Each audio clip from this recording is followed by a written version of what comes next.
And hello, movie lovers, and welcome to the show. With me, I have my good friend Charlie. Say hello to everybody. Hello.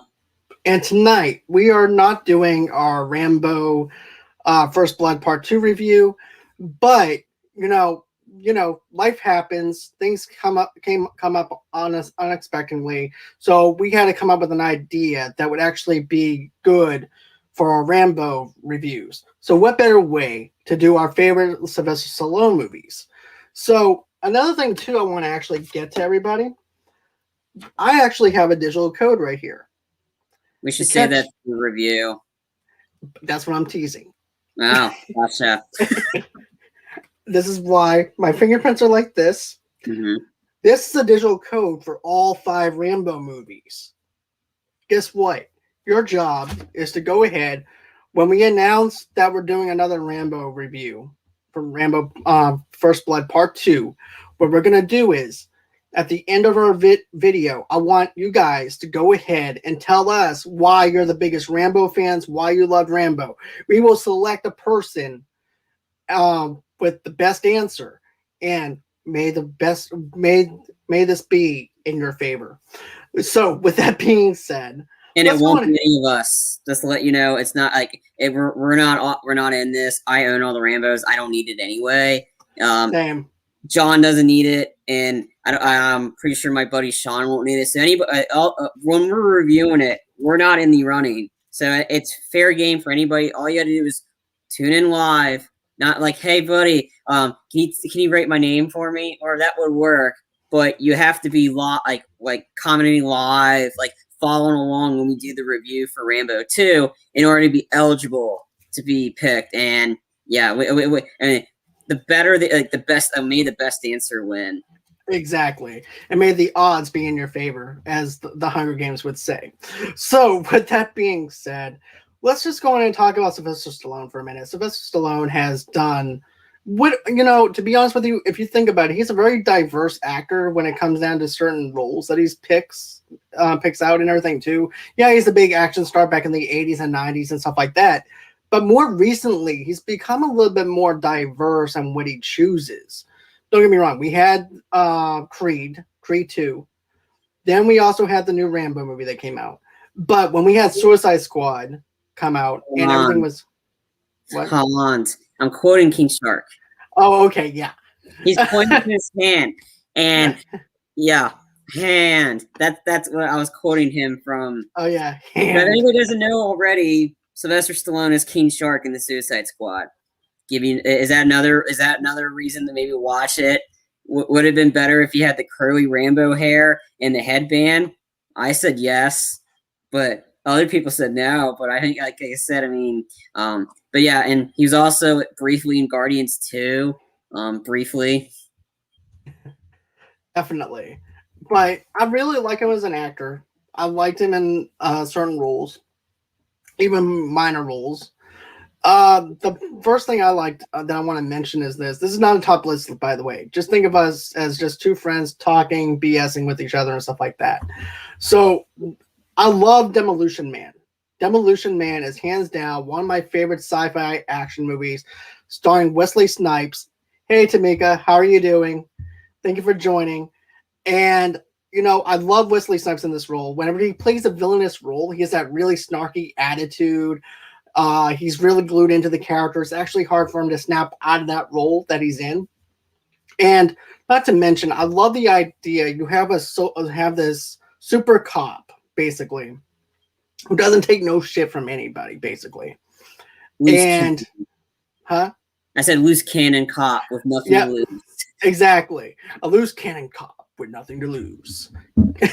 But yeah, that's one of the things I really liked is the fact that you have this loose cannon cop, and then what winds up happening is this. He winds up having to be frozen and then set in time until there's a time for him to finish off his sentence.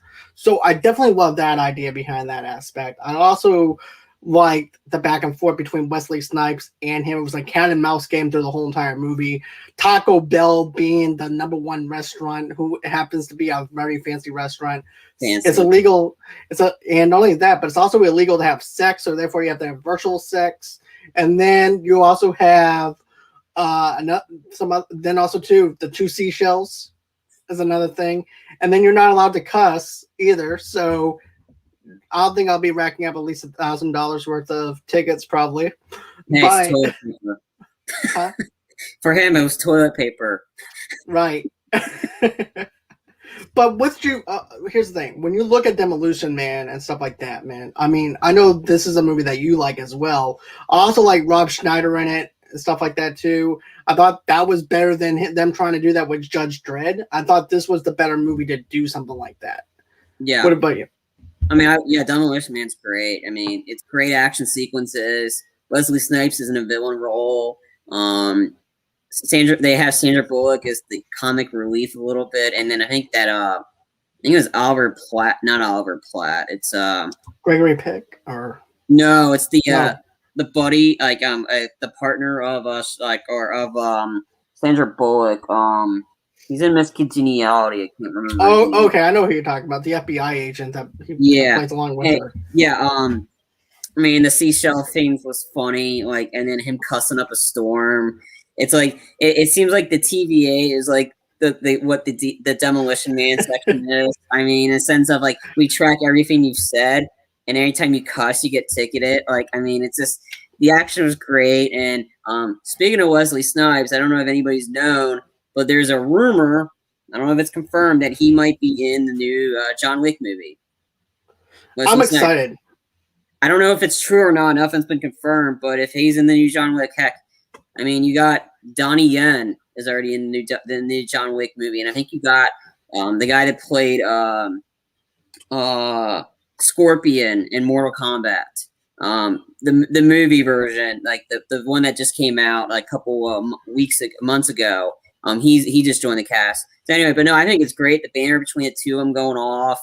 Like, I mean, it's the delivery, and then the Schwarzenegger library. I'm like, Schwarzenegger, because at this time it was when they actually had a beef. Schwarzenegger and Stallone kind of hated each other. I don't know if it was a real like rift between the two of them until they kind of like became friends, but it was a rift between them, and they said for President Schwarzenegger. So in the future, I mean, Dennis Leary in a small role in this one. I just like the line as like the whole "be well" and the Stones like "be fucked." I mean, it's just miracle. I mean, it's a sci-fi movie, but it's got a lot of great action sequences in it. And then the museum of guns, and all of them all of them are loaded. I'm like, the firearms. I figure you may want to unload those. Like, I mean, it's not really safe. And then and Taco Bell is like the most fanciest restaurant, and Stallone's like, what? And and part of his treatment is knitting. I'm like, how do I know how to knit? And then I mean, it's if you want a sci-fi movie, this is it. And I think they need to release this in 4K. I agree, man.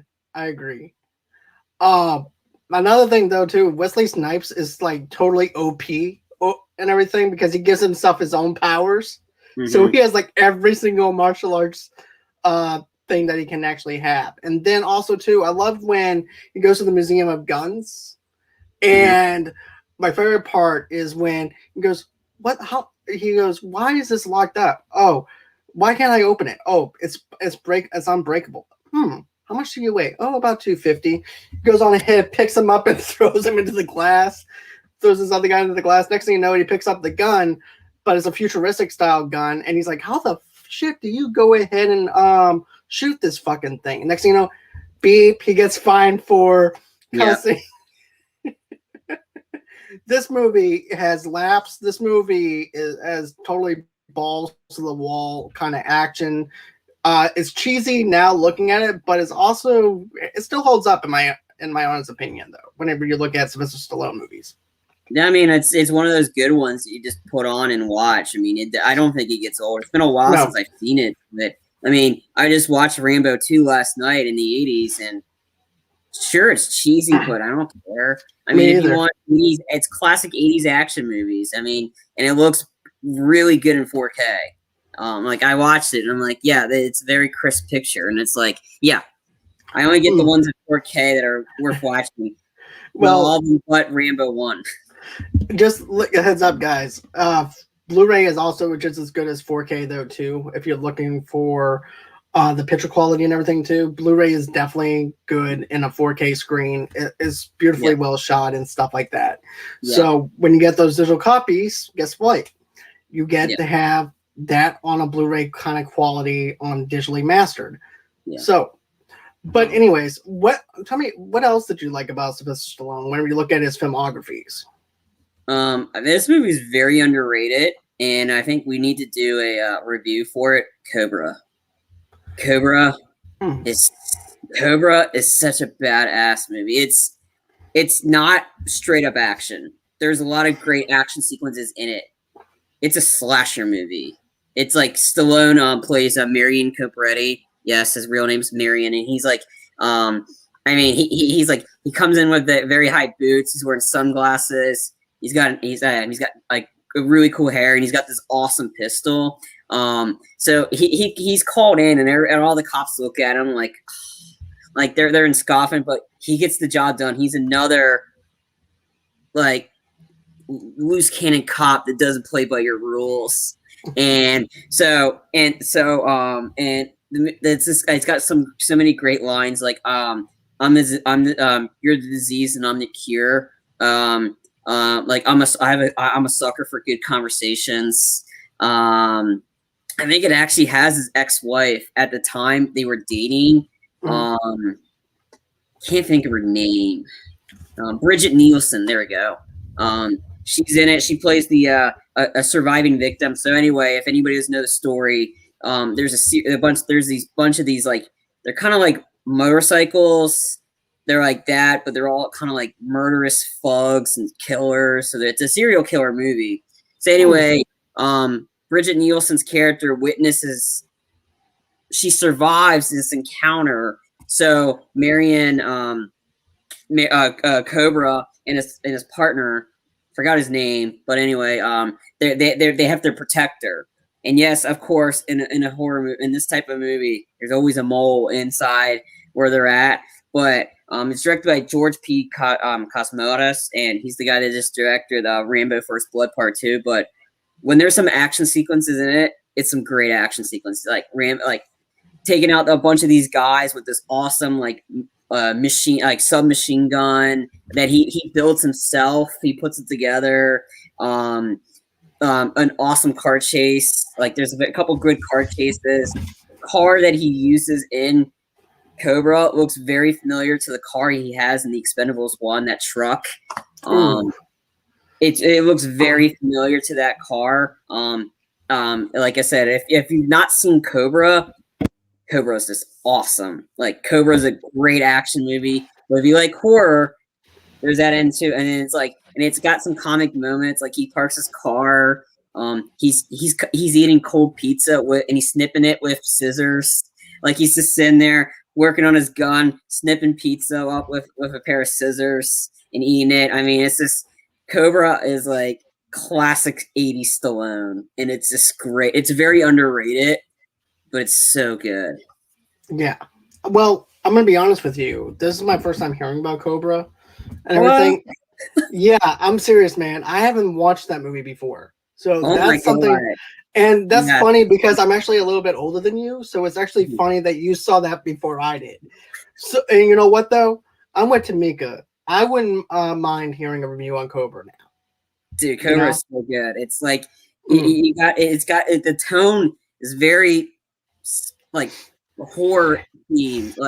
Like this one guy, like the opening, this guy goes in there, he's killing hostages in this grocery store while Stallone has to go in there. He's got this sweet pistol and he's got a picture of a snake on the handle of his gun. He's sitting there sipping beer while putting his toothpick in there. So, and also if you've seen Deadpool, there's like the joke Ryan Reynolds does when Gina Corona's character is she's biting on the toothpick or the match. He's like, you got an oral fixation or you're just a big Stallone fan. Like that was a reference to Cobra. Like the toothpick, he always speaks like that.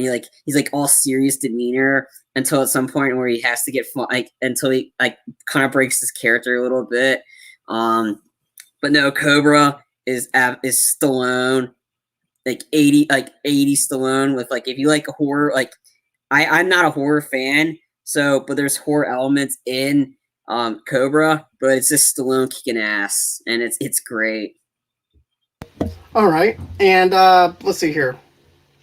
Brandy says, "How about Dredd?" Here's the thing. I liked aspects of Dredd and everything, but I didn't love Dredd the way that I wanted to love Dredd back in the '90s and everything. I love the chemistry. Here's the thing. I liked some of the chemistry between Rob Schneider and him, but not as much as I did in Demolition Man. Demolition Man, I feel like it was spot on because he was able to do more stuff with Schneider. Don't get me wrong, he did a lot of stuff with Schneider, but it seemed a little bit more forced and rubbing on the nose when it came down to it. But my favorite scene that breaks me every single time watching Judge Dredd, though, is when Dredd is actually on the plane getting ready to go to the precinct. And then he's sitting next to Rob Schneider. He goes, "Oh, here we are, Mr. I am the law." And everything is one of my favorite lines. I would actually still laugh my ass off every single time when I watch that film and everything too. It still breaks me to this day. It's campy, but at the same time, it felt to me, to be honest with, at that time, it might actually feel the need to actually say, okay, this is what they gave us. This is what they're throwing at us. It's not as good as I wanted it to be, but I'll go on ahead and go with it. But the Carl Urban Dredd is the one that we've been waiting on. Is the one that I love the most. Yes. I mean, I don't remember watching. I've seen Dredd a long time ago. I've only seen it once. There's probably a reason. I don't think it's that great. Like him taking his mask off kind of defeats the purpose of Dredd. The Diane Lane character, I don't think that was needed. If it's a movie called Judge Dredd, there's supposed to be no other minor characters unless they're pivotal. Like Rob Schneider. You give or take. I think the soundtrack was probably the highlight for it that I can remember. I know it's got the one song by The Cure, which is actually pretty cool, a really good song. But as a movie, like itself, I've seen way better Stallone movies. Like I just mentioned a way better Stallone movie earlier in Cobra. Like if you want your Stallone fix, that isn't like, oh, I don't want to watch Rambo, I don't want to see Expendables, I want to watch Rocky. Cobra, go Cobra or Demolition Man. But we'll make sure we do. To Mika's point, we'll make sure we do a review for Cobra because it's something John hasn't seen and I have, so that should be exciting. That's gonna be interesting, to be honest with you. You know. Yes. Let's see. Tango and Cash is another one that Brandy was talking about. It's a great movie. I haven't seen that one either.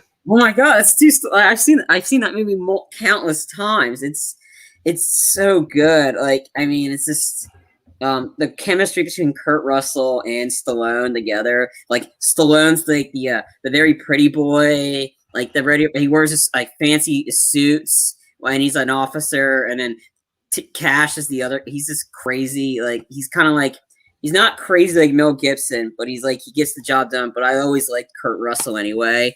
So the two of them together are great. I believe forgot who plays his sister. I've seen her before. But anyway, it's got some great action sequences in it. I mean, this one guy keeps getting. I'll have to look it up. Like who else is in it? I forgot. One of the Asian like guys is the kind of the henchman. He kind of it's like he keeps getting so typecast. It's just hysterical. Let me see. He takes a shot of his own character in this movie. Like he's like he's trying to be Rambo, and he goes, Rambo is a P word. Like and then he's like very like. Oh yeah, Terry Hatcher. There we go. Yeah, Terry Hatcher plays his sister, Catherine. He wears Armani suits. He's got a revolver pistol. James Hahn. Yeah, there we go. He's one of the members of that. I mean, it's just. I mean, this is the banner between the two of them. Like the two of them hate each other, but yet they're forced to work together. It's another great movie. Okay, I'm gonna have to give that one a shot. And Terry Hatcher and everything too. I like her, so I'm definitely gonna have to try Tango and Cash. I haven't seen that one. Let's see in the comments section. Yeah, seriously, I haven't seen Tango and Cash now. But okay, so yeah, I haven't seen those two movies, But another one that I would have to say is this. I really love this movie, and it may be cheesy and stuff like that, but it's such a guy movie back in those days, right? And that's that arm wrestling movie that he played in. Over the Top. Over the Top, yeah. I have not watched that one. It's probably not something I want to watch because it's not Stallone for me. I can see that, to be honest with you, because basically this is like Stallone trying to do something different that isn't actual action. It's basically him going. He's a truck driver who is trying to compete in arm wrestling matches, so that way he can spend time. Not only that, but he also brings his son along with him. Though too, but his son's also at that age too, where he only heard stories about his father and stuff like that. So he's trying to do a bond, like some type of father and son bond with him, basically. And another thing too is he's also a rich snob. Not only that, but the son is also a snob and everything too, a rich snob. But still, I like this movie for what it is. I thought it was entertaining at the time and everything too. I saw this maybe 2 or 3 years ago for the first time. So I had a lot of fun just watching it and him being on the road and arm wrestling different people in competition and things like that. And plus, it also gives a lot more drama and stuff like that to Stallone that we never saw before, really, unless you count the Rocky movies. But it just shows you that he can actually do a little bit more than just be Rambo. You know? Yeah.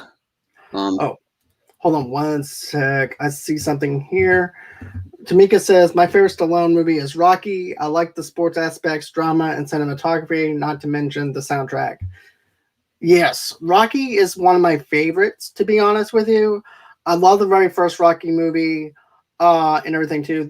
And I love the drama behind it and everything, especially when you're dealing with Adrian for the first time, and then also, too, the drunkard brother who's trying to get in the middle of their relationship and things like that. Paulie is just one of those people that try to sabotage their relationship because he doesn't like him, because basically Stallone is this two-bit hustler that's actually an amateur boxer and stuff like that. And basically he doesn't think that Rocky is good enough for his sister. But I love the drama behind it. I love the story arc of this fighter that is trying to come up from nothing, and the struggle of him trying to pay his own rent, the struggle of him getting up every day and just, with the gag yoke and then jogging every single day to show his passion for what he's doing, and then get into the rink. It's probably one of my other favorite things. And also, too, Mickey, his manager, is also one of my favorite things in the Rocky movies. I've only seen the first Rocky movie, and the other ones, like, I don't know if I'll get. I mean, I know what happens with the Dolph Lundgren one, like, because I watched Creed 2. I don't know, like, I Will Break You. It's. I know all the story of what happens about, and then Carl Weathers dying, which is kind of like, it seems like that seems to be the trend. Like Predator, like Stallone, like Dylan, you son of a bitch, and Weathers dying. And it was spoiler if you haven't seen Predator, but then that's kind of on you because the Predator's been out like a long time ago, since the 80s. So I've only really technically seen the first Rocky. I'll get to it, Tamika. I got all that other stuff to watch. I gotta get catch John up on the other Rambo movies, like not Rambo, Stallone movies he's missed. I've not seen that one, Death Race 2000. Yeah, that's actually the original Death Race. I've heard about it, but I haven't seen it either, to be honest with you. I think it's like a Roger Corman like kind of quality. Like, he's made a lot of these really weird movies, but I think, like I said, I think it made a lot of money. I've heard of it. I haven't seen it, but the Rocky movies are on my list. I don't know if they're really pressing towards the top, but maybe I'll get there. We'll see. But yeah, another thing though too with the Rocky movies, and Tamika was talking about her favorite scene, watching him and Adrian skating was a sweet scene. Yes, that was a sweet scene, but the scene that makes me laugh at is how he proposes to Adrian. He goes, "Yo, Adrian." So, and they're at the zoo, right? So he goes, "Yo, Adrian, why don't we get married or something?" That's exactly what happens. Yeah. I'm just laughing my ass off at this. And she's like, okay.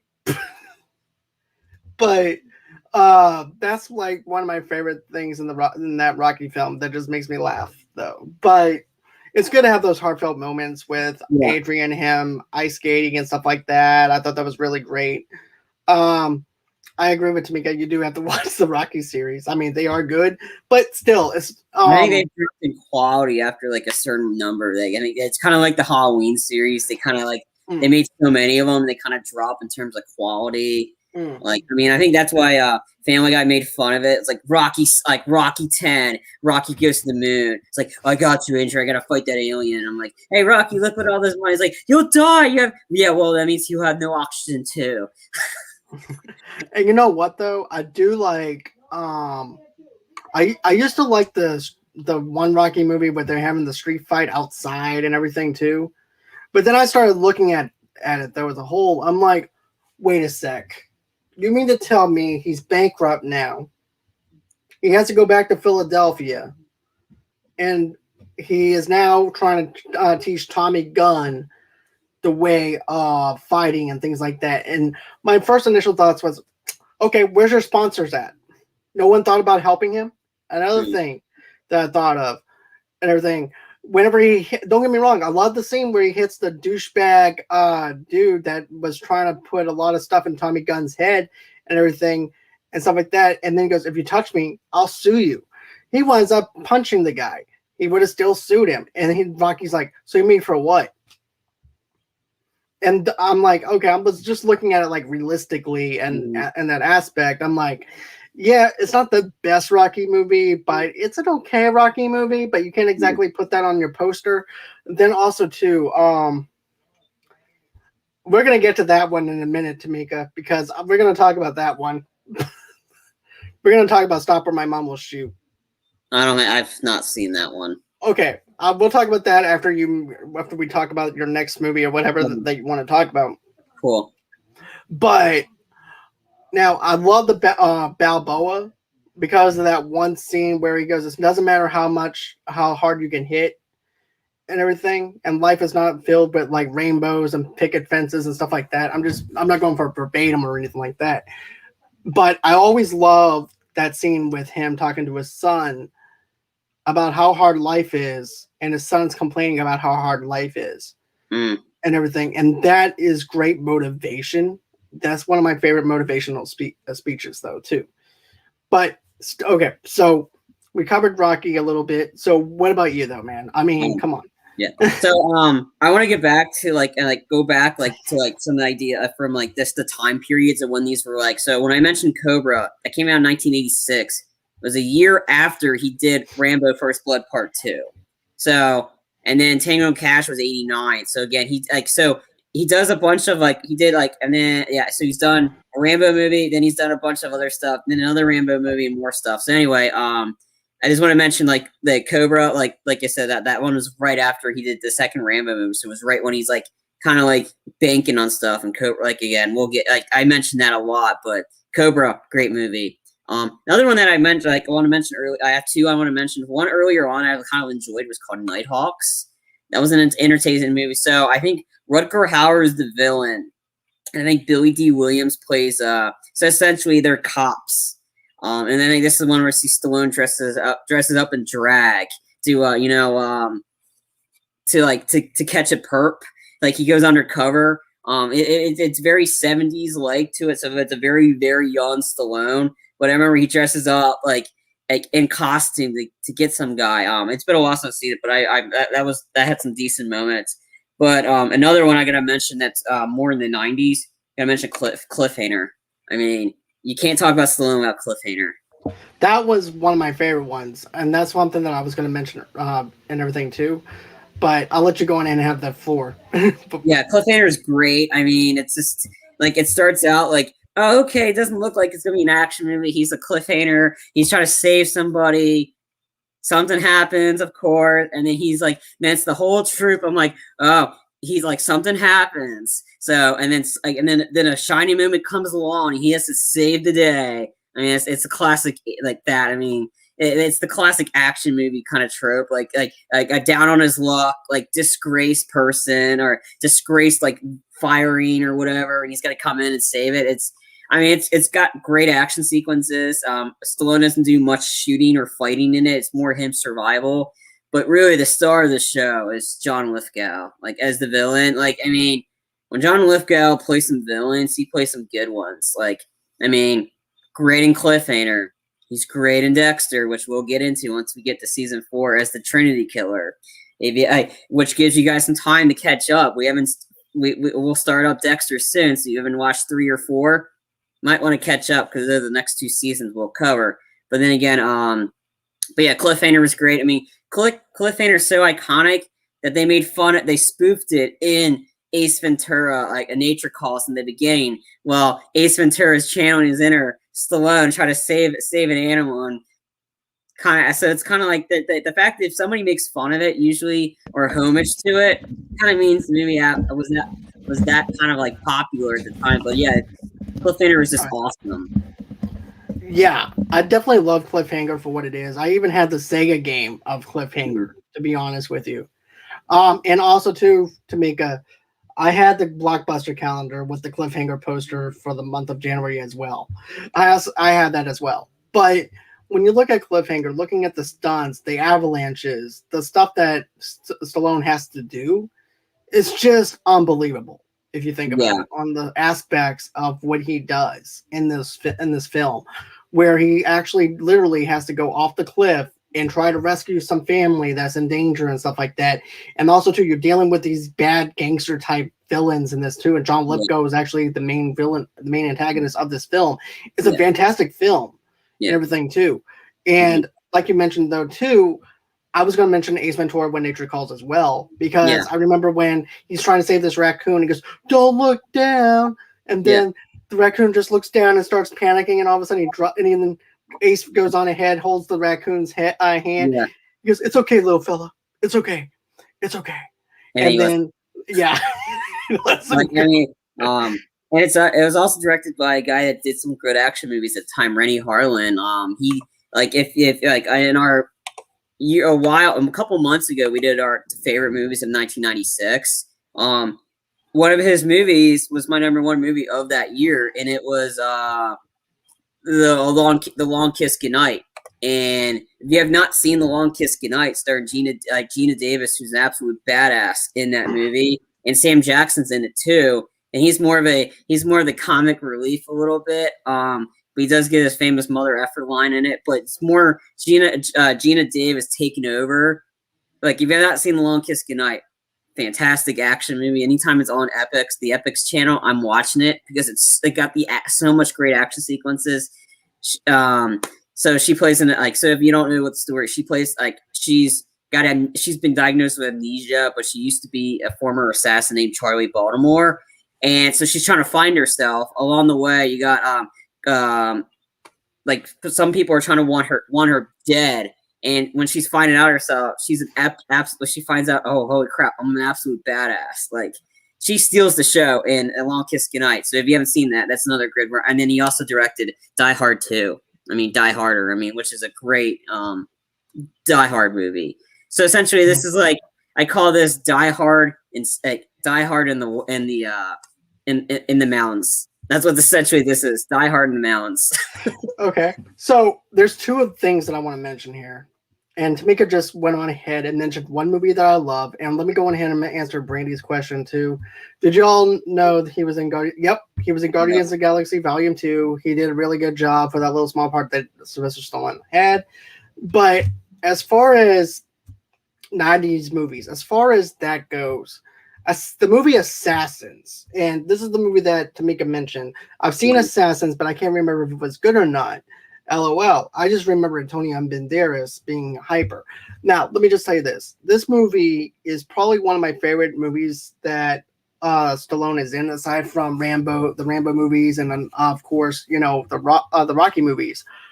But you can't deny that the cat and mouse game being played up in this movie was not great. I love the stunt work in this movie, though, too. I loved the smirk on Antonio Banderas' face when he thinks that he's getting away with something. And then also, too, he is a slick assassin, if you think about it, though, and things like that. Because I did feel this fear of this guy trying to take down the lead actress in this movie, too. And then, of course, you have two hitmen that I think that are both trying to take down this girl and everything. And then they wind up crossing paths with each other.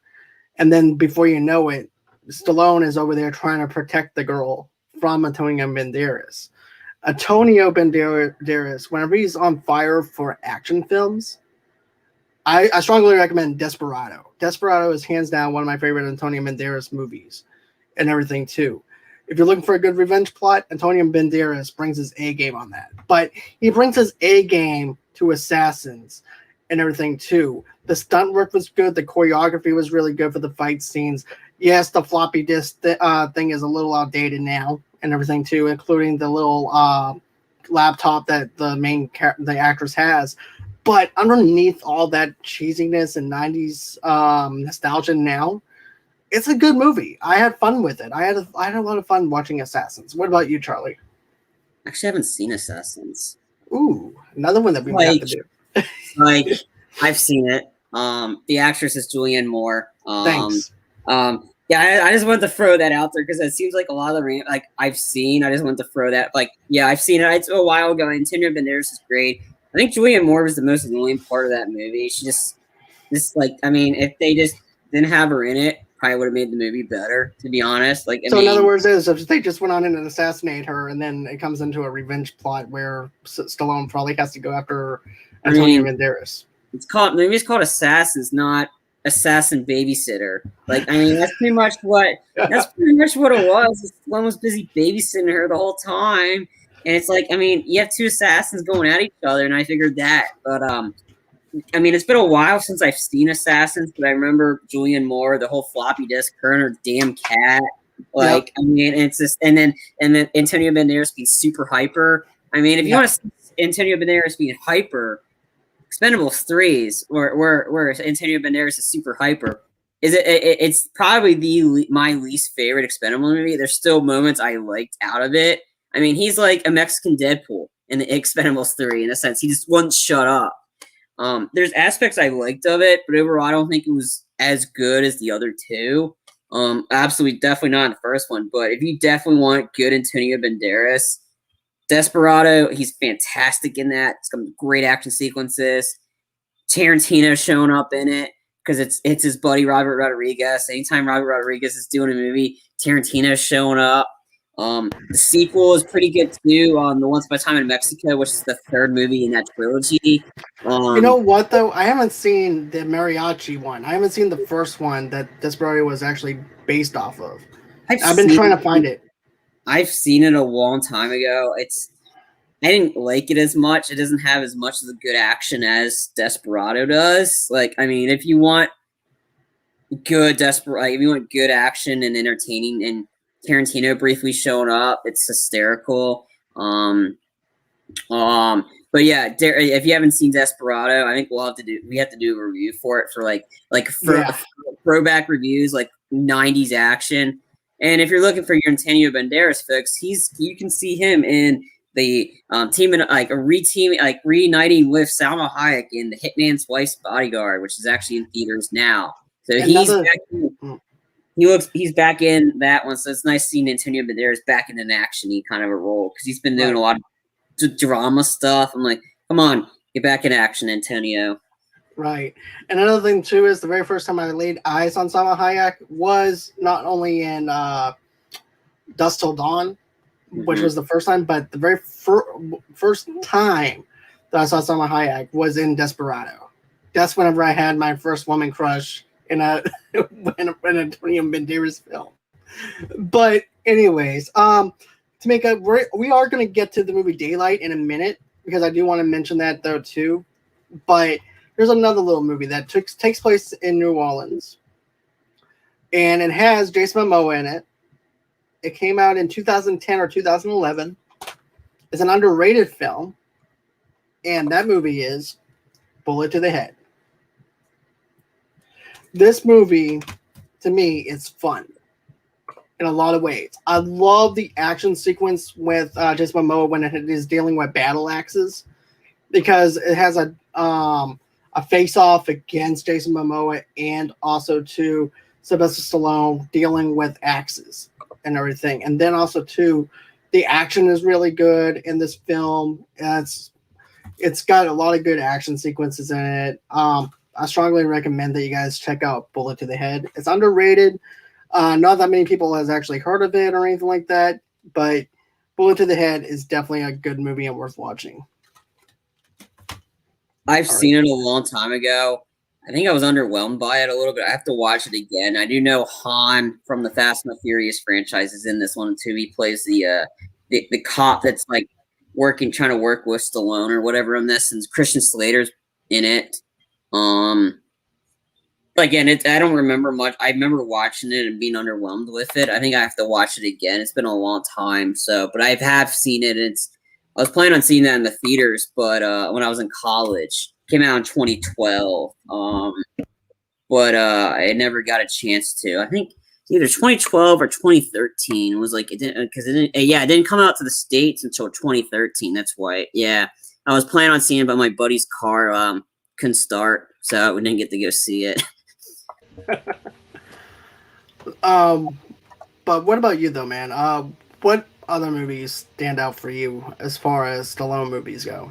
I know Tamika mentioned earlier on Get Carter. The 2000s Get Carter, which is the remake of the Michael Caine version. I remember watching it. It's got some good fight scenes in it. It's been a while since I've seen it, but I know that I know he beats the shit out of Mickey Rourke, and that's always a good thing. Let's see. Okay, so now I want to go in and talk about Stop or My Mom Will Shoot, and then from there we'll talk about Daylight. Okay. All right. So Stop or My Mom Will Shoot has one of the Golden Girls in this movie.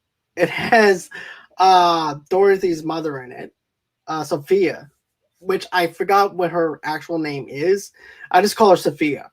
But basically what winds up happening is Sophia winds up visiting her son and everything, and basically she just gets on his nerves through the whole entire movie. He's a cop, and every single time that he would be working the case, she would just show up on a crime scene and everything and distract the cops. She goes, "Hey guys, you want some donuts?" And everything. And then also too, she winds up ruining his gun, his Beretta, and everything by cleaning it with soap. And he goes, "Ma, what the hell did you do?" He goes, "What, Joey? What?" He goes, "I cleaned it. It was all greasy and everything. That's the way it's supposed to be." So then she goes on ahead and buys a gun off the street in a paper bag because there's a waiting period and grace period within a gun shop. So she buys a gun off this guy off the street, and it's an Uzi. It's an automatic gun that she winds up buying from the guy. And she goes, "Joey, I bought you a gun." And she goes on ahead, and he goes, "Ma, where did you get this from?" "I got it from a guy on the street." He goes, "This is illegal. I cannot have this." Also, too, she also makes some pancakes and stuff like that to the point where he winds up having a stomach ache on one of the jobs and everything, and make some pancakes, bacon and eggs, sausage, the full 9 yards when it comes to a 9-course meal with breakfast. And he has to drink Pepto-Bismol and everything. This movie is funny. It's not one of his best films and stuff like that, according to some critics or whatever. But I remember going with my mom and all of our friends and everything during that time when I was a kid to the movie theater. So that's why it holds a special place in my heart, because of the fact that I went with a group of people and I ended up having fun with it. So as far as Daylight goes, this was supposed to be Stallone's last action movie. I remember that he was on Jay Leno's show, I believe, back in the 90s. And this is a couple of years after Copland, I believe. And he makes the announcement, "This is my last action movie that I'm ever going to do," because he wants to try something different. And This movie is really good when it comes down to action sequences in a tunnel, especially when a bomb goes off in the tunnel and then he's having to try and help families and other people to rescue these families out of this whole entire deal with these other terrorists and stuff like that, to dealing with that. This movie is good when it comes down to cinematography, choreography, stuff like that. When you're dealing with dark scenes, I feel like they captured enough of it to where I knew where everything was going, which is actually hard to do in a dark scene. But to me, it's a lot of fun, and I think that you know this movie Daylight was really good at the time for his last action movie. But in the back of my mind as a kid, I'm like, he's coming back. This is all he knows is action. What's he gonna do? He already tried comedy. Stop or My Mom Will Shoot. It didn't do that well. Wasn't that well received. So what else is he gonna do? So then he comes out with another movie after Daylight and everything, and that's Ants, which is a kids movie. Yep, I was just about to mention Ants. Which is the most boringest movie I ever sat through in my entire life in music appreciation class in junior high. And I remember our teachers like, we're watching a movie, yay! And all of a sudden it's Ants. I'm like, this movie sucks. But what about you though? I mean, not about Ants, but as far as Daylight goes or anything like that. I mean, I had as an honorable mention. I think, come to think of it now, like it's definitely not an action movie. Expecting him fighting people and shooting people, no. It's more of a disaster movie. It's kind of like Poseidon, but except the ship doesn't turn over. It's just they're trapped in a tunnel. Yeah, I mean, basically. And then because after he did this one, he did Copland, which is not an action movie. I've seen it. That's the one I got. Sorry, man. I didn't mean to interrupt you. I'm sorry. That's the movie I got mixed up. That's the movie that I got mixed up on. Was Copland, which was more of a drama crime type of film movie. Daylight was basically a disaster type of movie. So I just want to say I'm sorry for misidentifying that movie. I just got the two mixed up, so I apologize to our listeners for that. Well, you're good, no worries. Okay. So, and then I think after that, and then I think probably one of the reasons he got back in acting. I'm about to mention this movie. I've not seen it, but thank God he did action movies after this one, because it kind of got him off of steam a little bit. Did a movie called, I think he got completely shit on, called Avenging Angelo in 2002. That kind of ended it. Like, it's like after that, so because then again he didn't do anything big. He was the villain in Spy Kids 3D, which I thought was pretty cool in that. And then he was on a hiatus for 3 years, and that's when he did Rocky Balboa. But the movie that kind of brought him back into the action movies, which is of course the fourth Rambo movie, which we will review, and it's personally my favorite Rambo movie of all time. It's the fourth one. It's called Rambo. And then 2 years later he did the probably one of the greatest team up action movies of this decade with the Expendables. I gotta talk about the Expendables next, but is there anyone else you wanted to mention before that, or? Yeah, I know that I mentioned Rocky Balboa, but I figured here's the thing: when you look at the Rocky Balboa movie, if it wasn't for the success of Rocky Balboa and people clamoring for another Rocky movie, we probably might not have seen him play in a Rambo movie, to be honest with you, if the movie Rocky Balboa wasn't that great, because it's been years since he played Rocky, and he just goes back to it because he's been on this hiatus for a while trying to rediscover who he is. But he does the thing where he winds up relaunching his career by going back to a character that he knows and people love versus doing something that's different. And he embraces it. And then he does Rambo, which is a great movie. And then with the Expendables movie, I had a lot of fun watching that one. Oh yeah, I love the Expendables. Like when I found out that this was my second summer at the movie theater. I worked with my buddy Tim and Sean, that's how I met those guys. And then when I told them about Stallone, Statham, Jet Li all in one movie, we were sold. And the Expendables and the cast they have for that very first one. Whoa! Talk about a good collection of action heroes all in one movie together. I mean, it's like this is something I never would have saw. Like my dad saw stuff like that back in there when Charles Bronson and a bunch of them were in like a Western movie. I forgot which name of it, but when you get Stallone, Statham, Jet Li, Dolph Lundgren, Schwarzenegger briefly, Bruce Willis, Mickey Rourke, we'll see. Like anyway, you got all these guys in the team up movie. All four, like a bunch of us were like, okay, we took off work that weekend. It came out like we originally took off work that Friday, but Sean went to go see a play, so I'd make fun of him like, oh, you went to go see a play instead of a manly movie, so we went to see it that Saturday. Because our theater didn't get it. We all wrote Mandate. Because that was the Expendables was the first movie I saw outside of work with Sean, Tim, and a bunch of other guys. And we all went out and went to go see the Expendables, and that theater was packed.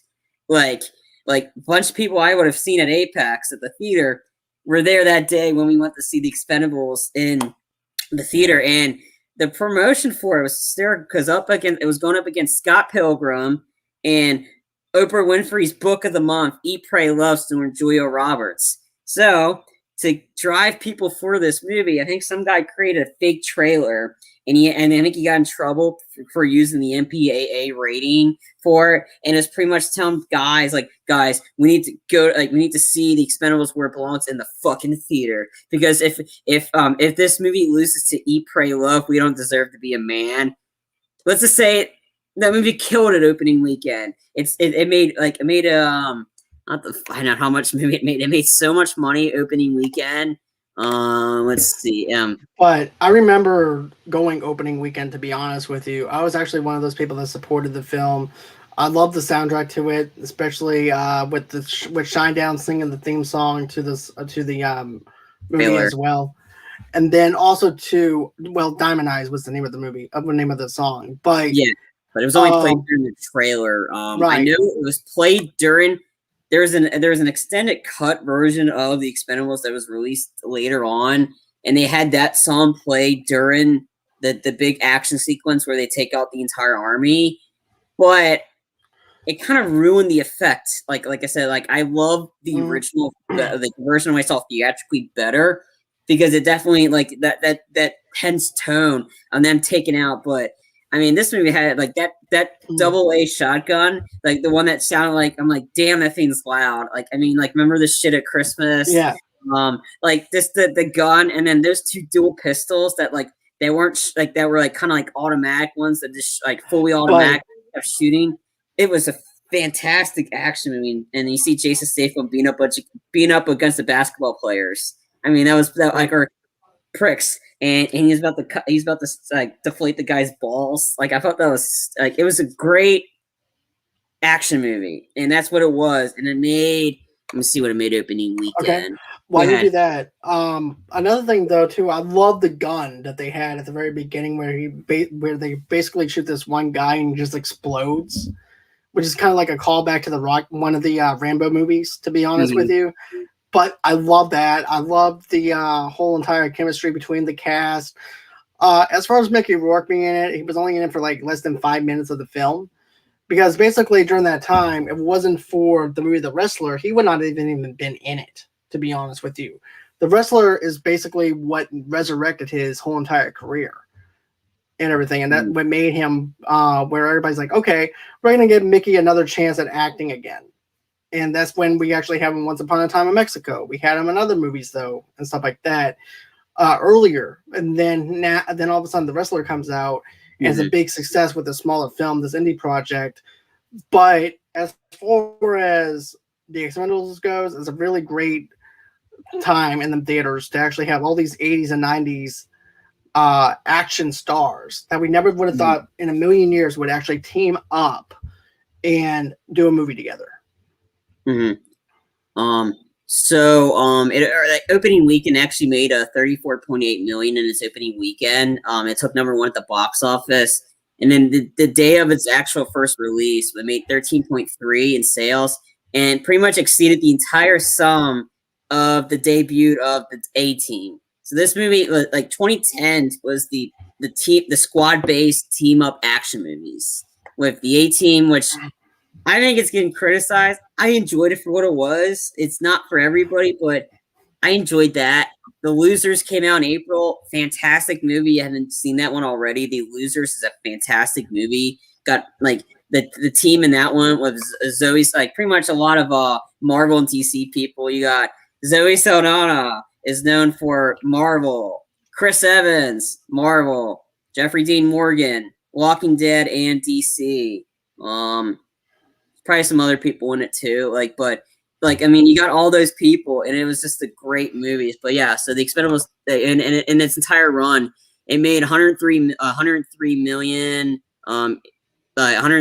dollars domestically and 171 million internationally. So in total, it was a budget of 80 mil. It made 274.5 million. So it made it not a nice chunk of money. And for a movie that everybody's come crapping on it, like, this is not going to do well. We got to bank on Julia Roberts' Eat, Pray, Love. Or the other movie that came out at this time, too, was Scott Pilgrim versus the World, which got great reviews. And it's got a cult following, but it didn't do so hot at the box office. The Expendables, of course, got crapped on by the critics because critics don't know fun. And yet, like, made a ton of money. So it's just... It depends on what you like, but it was nice to see Eat, Pray, Love get destroyed by the Expendables. And that was kind of like a nice, like, yeah, like, guys can still drive the box office too. But yeah, it's definitely a fun time at the theater. I remember going with a buddy of mine, a girl I was dating at the time and stuff like that. And I just remember just eating my popcorn, turning my brain off for 2.5 hours, enjoying a good action flick once again with Stallone and the boys. You know what I mean? Mm-hmm. And who would have thought that we would actually have there's only one actor that comes to mind when you look at action stars now. Because don't forget, in the 80s and 90s, we had what? Arnold Schwarzenegger, Stallone. Lundgren. Lundgren and Van Damme. Now, we only have one person, and that's Jason Statham. That is holding the fort down, basically. Yeah. And, you know, also in the 90s, sorry to cut you off, but you also had Steven Seagal, was in the 90s as well. Yeah, that's right. But when you look at all those actors, and then now you have Jason Statham holding the fort down as the front runner now, doing these action films, who would have thought back in 2010 that you actually have a guy to be able to team up with these other old action stars and keep up with them and have the balance and do the things that they're doing and everything too. Because I promise you, if it wasn't for these guys, there would not be any Transporter movies. No. Or anything like that. And Jason Statham is one of those actors that I actually look up to a lot. I really like his acting style and stuff like that. It's, it's just over the top action films and stuff like that. But it's just good to see him to be able to go with Stallone and do all these movies with this movie with Stallone and the rest of the old guys and everything, and be able to keep up with them and also have the chemistry to go back and forth. So, yeah, The Expendables is definitely a great film. Yeah, to go on Statham, and the other guy that's kind of doing a lot is The Rock. The Rock's been kind of doing a lot of that too. And then Jet Li had a point; he was doing a lot of good good action movies. Like he was, I haven't. It's been a while since I Romeo Must Die. I mean, there are some good fight scenes in that. Kiss of the Dragon. Kiss of the Dragon is by far Jet Li's best action movie. It's not for kids, so don't even think about having your kids watch it. Jet Li's even say don't take your kids. It's got some very mature ideas, but if you want some good action sequences, or just good fight scenes, it's a short 90-ish minutes, but it's Jet Li kicking ass the whole movie, and it's got some of the soundtrack's good too. But I mean, the kill at the end is probably the best part of one of the best parts of the movie. But Jet Li taking out this entire at least 30 guys of all kung fu masters or karate guys. And Jet Li's just taking off his jacket and he's fighting every single one of them. I'm like, it was nice. Jet Li should have had a bigger part in the second movie. in a bigger part in the Expendable movie. But in the first one, he was great in that one. I mean, like snapping the guy's neck with his legs. Cradle of the Grave was another good one with the Mark Dacascos. But and who, if you haven't seen him, he's been he was really good in Brotherhood of the Wolf, and he was great, fantastic in the third John Wick movie. I mean, like that, I think that's where Keanu. Keanu's another one of those guys from the '90s that's been doing a lot of the action stuff. And Keanu's just still going, so it's nice seeing him there. But because with Jason Statham, he's jumping from franchise to franchise. He went from the Expendables to joining the Fast and the Furious franchise. Like, I mean, and then so did The Rock. So the two of them kind of helped rejuvenate that franchise. Right. And then The Rock, look at him. He's like the most busiest man in Hollywood right now. So it's like we still got those good action guys left. We still got The Rock. Ryan Reynolds is still doing some action stuff. You still got Jason Statham, and you still got Keanu Reeves. Because Right. Keanu Reeves, he's definitely like upped it in terms of realistic action movies. I mean, he rejuvenized his career of Keanu with John Wick. The John Wick movies are just awesome. All right. So, is there anything else as far as anything else goes? But did you think we covered everything that we wanted to? Yeah, I do want to mention Creed because I'm going to say this. Stallone got snubbed. I'm calling you out, Oscars. You screwed him on that one. Because usually the way you do it, like, oh, this was a makeup for Rocky. Okay, well, why the F did you not give it to him when he clearly was the best person that was the supporting actor? He was winning all the awards, Golden Globes, SAGs, the Screen Actors Guild, Independent Film for whatever. He was winning everything, and yet you give it to Mark Rylance for Bridge of Spies, who might have been good in the role. I didn't see it, but you snubbed him, and it's probably one of the ones that you're getting shit on because you snubbed Stallone for Creed, and he was fantastic as Rocky in that movie. So I had to call out like the Oscars on that one, and you guys were doing some problems too for having the lowest rated Oscars in history. Golf clap. Thank you for that. Yeah. So screw you. Anyway, yeah, I think you screwed Stallone on that one. To be honest, I'm really excited for him in Suicide Squad. You know, you're not going to see him. I just want to see him eat people. And personally, I'm kind of, because I know the movie's definitely rated R. It's 2 hours and 12 minutes. And they said it's R for the violence, the language. Yes, thank you, Tamika. Yeah, screw you, Oscars. You screwed Stallone. You pieces of shit. Anyway. And then, but I kind of tell us how you really feel. No, that's it. Like I said, I was so pissed. I know. When he did not win the Oscar for Best Supporting Actor, and you give it to Mark Rylance, who didn't win anything up to that point. Hello? Right. I mean, it's kind of like you guys screw up the Best Picture. To be honest with you, I was going for Stallone for that time and everything. And I remember feeling let down by the fact that they didn't choose him for Creed. Because I felt like he gave the better performance of any of the other films that we've gotten and everything at that time. They're just stupid. And yeah, that was a stupid move on their part. I do agree. But anyway, so the other reason the Suicide Squad's rated R is for brief graphic nudity. So I'm interested what this is. It's either this giant starfish or when King Shark's killing somebody, his pants falls down. Honestly, I'm kind of fascinated what the heck this is, to be honest. I don't want to see what's under there. I really don't. I don't either, but it's just kind of funny. I sat through 2.5 hours of Dr. Manhattan, for crying out loud. I do not want to see. I do not want to see. I mean, if there's a guy that can do it in a funny way, possibly, it's got to be James Gunn. I mean, he's, like I said, I think it's going to be the star. I don't think it's going to be King Sharks. I think it's going to be this giant starfish thing or whatever. But anyway, I think Stallone's going to be great as King Shark. I mean, but yeah, I'm excited for King Shark. I think that he's one of the reasons I'm excited. One of the many reasons I'm excited for the Suicide Squad. But with him in it, like Han and him just swooping up, and it's in Vietnam. which is Rambo's Rambo's like his hunting ground. You should have just given King Shark the Rambo hair and the headband, which would have made it hilarious. Like, come on. I mean, yeah, but I'm excited to see him. Like, once I found out he was voicing King Shark, I was like, I'm already in. But yeah, I think I just had to call out the Oscars for being so effing stupid. Okay, that's not a problem. I actually feel the same way about the Oscars myself, so I'm right there with you. So, with that being said, guys, that's everything that we wanted to cover as far as this conversation with Sylvester Stallone and stuff like that. We didn't want to do a top 10 list. This is just us talking about Stallone, talking about his filmographies and stuff like that.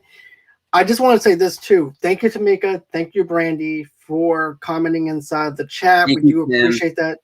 And thank you, Tim, for commenting as well. We do appreciate everyone that was in the live chat tonight. Another thing too is, like I said, I have that digital code for all 5 Rambo films. So guess what? Go on ahead. When we make the announcement that we're doing Rambo First Blood Part 2, you have to sit through the whole entire review of Rambo First Blood Part 2 in order to get your free digital code and everything. But you also have to tell us why you're a big Rambo fan. And Charlie and I do not have any access at all when it comes down to picking who it is. It's not going to be one of us or Sean or anything like that. We don't need Rambo. We don't need Rambo Blu-rays or anything like that.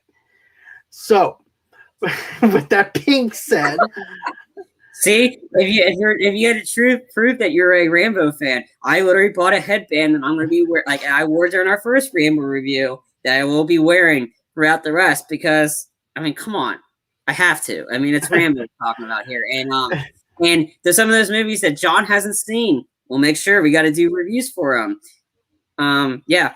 We also learned some stuff too that I've seen some Stallone movies that John hasn't even heard of or seen until tonight. So yeah, I'm actually happy, to be honest with you. I'm actually happy I haven't seen some of them so I can experience them for the first time. I know. So that's gonna be great because I grew up in the it's Tango, Cash, and Cobra. Those are the 2. We'll have to do reviews for those because they're if I had to, my favorite out of those 2 is clearly Cobra. It's Tango and Crash is still good. Tango and Cash is still good. Okay. So anyways, guys, with that being said, go on ahead, give us a like, give us a subscribe. Another thing too, go on ahead, show us some love at GoFundMe.com/Movie Lovers Unite. If you want to donate $5, maybe $10 to the show. If you don't want to, that's okay too. We don't mind that at all. Another thing that I want to mention is this. If you guys want to follow us, how do you do that? You just go ahead over to Facebook at Movie Lovers TV Lovers Unite over there. Underneath the same name on Pinterest and also on Instagram as well. Then, of course, for all your entertainment needs and wants, just go head over down to MovieLoversUnite.com. And then you can get an audio-only podcast of this podcast and many of our other shows that we do. And you can also follow me at Movie Lovers Unite on stereo and also Movie Lovers Unite on Twitter as well. If you guys want to reach out to me and you guys are a sponsor, you guys can go on ahead and email me at movieloversunite@gmail.com. And those are all the places that you can reach me at. It's been real, guys. I can't wait to do this again. It's been a great pleasure, as always, Charlie, to be able to talk about Stallone, even though I'm not familiar with his filmographies. But no, you're good. Because I think here's the thing. This is just a little side note. I think it's the fact that I grew up in the 90s. Mm-hmm. And I know a little bit of his other stuff like the Rocky movies and Rambo movies. And I was born in the 90s, so I didn't hear I didn't watch a lot of this stuff until later on. But okay. So like I said, I mean that's like yeah. But okay. Yeah. All right. Well, with that being said, guys, always until next time, thank you for watching and bye-bye.